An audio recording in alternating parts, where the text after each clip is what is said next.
एक शिष्य था जो भिक्षा मांगने के लिए गांव में गया और घर घर जाकर भिक्षा मांगने लगा। भिक्षाम देही भिक्षाम देही।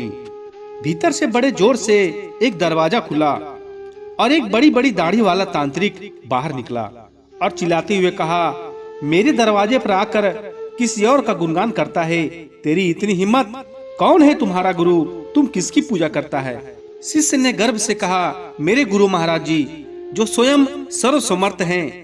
तांत्रिक यह सुना तो क्रोध में आकर बोला कि तुम्हारा इतना दुस्साहस कि मेरे दरवाजे पर आकर और किसी और का गुणगान करता है, तो देखता हूँ कितना समर्थ है तुम्हारे गुरु महाराज जी में। मेरा श्राप है कि तू कल का उगता हुआ सूरज देख नहीं पाएगा, अर्थात तेरी मृत्यु हो जाएगी। शिष्य ने यह सुना तो देखता ही रह गया और आसपास के गांव वाले भी कहने लगे कि इस तांत्रिक का दिया हुआ श्राप कभी व्यर्थ नहीं जाता है। शिष्य अपना उदास चेहरा लेकर वापस आश्रम की ओर चल दिया और सोचते सोचते जा रहा था, आज मेरा अंतिम दिन है, मेरा समय खत्म हो गया है।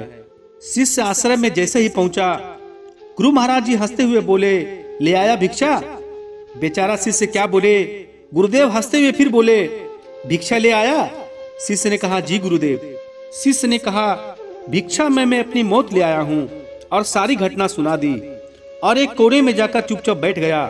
गुरुदेव बोले, अच्छा चल भोजन कर ले। शिष्य ने कहा, गुरुदेव आप भोजन करने की बात कर रहे हैं और यहाँ मेरा प्राण सूखा जा रहा है। भोजन तो दूर, एक दाना भी मुंह में नहीं जाएगा। गुरुदेव बोले, अभी तो पूरी रात बाकी है, अभी से चिंता क्यों कर रहा है? चल ठीक है, जैसी तुम्हारी इच्छा। और यह कहकर गुरुदेव भोजन करने चले गए।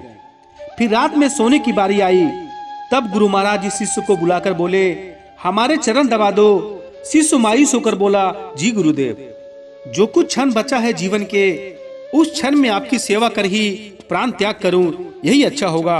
और फिर शिष्य गुरुदेव के चरण दबाने की सेवा करने लगा। गुरुदेव बोले, चाहे जो भी हो, चरण छोड़कर मत जाना। तभी शिष्य ने कहा, जी गुरुदेव, कहीं नहीं जाऊंगा। गुरुदेव ने अपने शब्दों को 3 बार दोहराया कि चरण छोड़कर कहीं मत जाना, चाहे जो हो जाए। यह कहकर गुरुदेव सो गए। शिष्य पूरी श्रद्धा भावना से चरण दबाने लगा। रात्रि का पहला पहर बीतने वाला था। अब तांत्रिक अपने श्राप को पूरा करने के लिए एक देवी को भेजा जिसके पास अपार धन था। शिष्य चरण दबा रहा था, तभी दरवाजे पर वो देवी प्रकट हुई और कहने लगी कि इधर आओ और ये सोना चांदी से भरा यह घड़ा ले जाओ। शिष्य ने बोला, जी मुझे लेने में कोई परेशानी नहीं है, लेकिन क्षमा करे, मैं वहाँ आकर नहीं ले सकता हूँ। अगर आपको देना ही है तो यहाँ आकर दे दीजिए। तो वह देवी कहने लगी, नहीं नहीं, तुम्हें यहाँ आकर लेना होगा, देखो कितना सारा धन है। शिष्य बोला, नहीं, अगर देना है तो यहीं आकर दीजिए।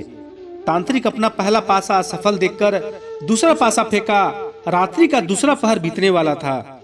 शिष्य गुरु महाराज जी के चरण दबाने की सेवा कर रहा था। तांत्रिक ने इस बार मारने के लिए उस शिष्य की माँ का रूप बनाकर भेजा। शिष्य गुरु महाराज जी के चरण दबा रहा था, तभी दरवाजे पर आवाज आई, बेटा तुम कैसे हो?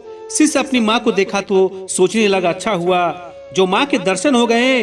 मरते वक्त माँ से भी मिल लिए। वो औरत जो माँ का रूप धारण करके आई थी बोली, आओ बेटा गले से लगा लो, बहुत दिन हो गए हैं तुमसे मिले हुए।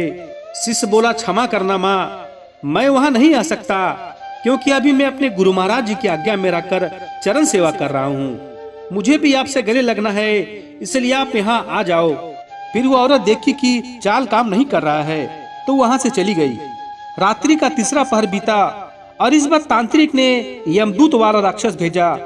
राक्षस पहुंचकर शिष्य के सामने बोला कि चल, मैं काल तुझे लेने आया हूँ, तेरी मृत्यु आ गई है, उठ और चल। शिष्य भी झल्लाकर बोला, काल हो या महाकाल, मैं नहीं आने वाला। अगर मेरी मृत्यु आई है तो यहीं आकर ले जाओ मुझे, लेकिन गुरु के चरण नहीं छोड़ूंगा। फिर क्या, राक्षस भी वहां से चला गया।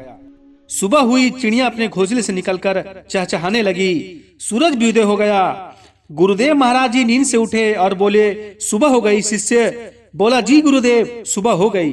गुरुदेव ने कहा, अरे तुम्हारी तो मृत्यु होने वाली थी ना, तुमने ही तो कहा था कि तांत्रिक का श्राप कभी व्यर्थ नहीं जाता, लेकिन तुम तो जीवित हो। शिष्य भी सोचते हुए बोला, जी गुरुदेव लग तो रहा हूँ जीवित हूँ। फिर शिष्य को रात्रि की सभी घटनाएं याद आई।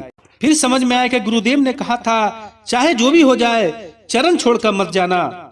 शिष्य गुरुदेव के चरण पकड़कर खूब रोने लगा। बार बार यही कह रहा था, जिसके सर पर आप जैसे गुरुदेव का हाथ हो उसे काल भी कुछ नहीं कर सकता है। गुरु की आज्ञा पर जो शिष्य चलता है उसके ऊपर स्वयं मौत भी आने से डरती है। अब शिष्य ही गुरु महाराज की आज्ञा का उल्लंघन करे तो उसकी रक्षा ईश्वर भी नहीं कर सकता है। इस कहानी के बारे में आप लोगों की क्या राय है, कमेंट में जरूर लिखिएगा और हमारे चैनल को सब्सक्राइब जरूर कर दीजिएगा। धन्यवाद।